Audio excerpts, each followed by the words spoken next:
ఒక విచిత్రమైనటువంటి పరిస్థితి ఏంటంటే, నిన్న ఈడీ స్కిల్ డెవలప్‌మెంట్ కేసులో మొన్న ఒక చార్జ్ షీట్ ఏసింది.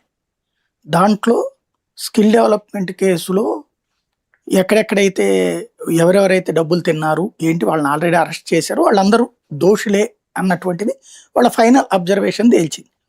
అయితే అందులో ఏ1గా సిఐడి చూపించినటువంటి చంద్రబాబు గారికి సంబంధించి మా దగ్గర ఆధారాలేం దొరకలేదు అని చెప్పి రాసిచ్చింది. ఇది జరిగింది. దానికి చంద్రబాబు గారికి చూసారా క్లీన్ చిట్ వచ్చింది ఆయనకి. ఎందుకని?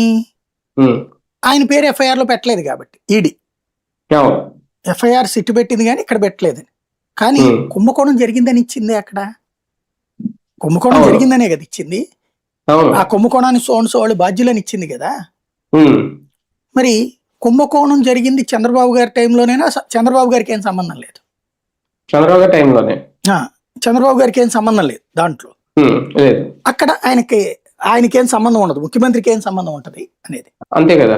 ఈఎస్ఐ స్కామ్ జరుగుతుంది, అచ్చెన్నాయుడు గారికి ఏం సంబంధం లేదు. ఎందుకంటే అది కింద ఉన్న సిబ్బంది చేయించునేమో అంతే. కానీ సంతకాలు ఎలా పెడతారు?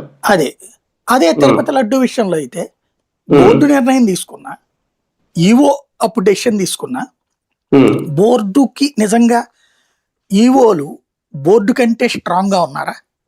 ఒక్క మాట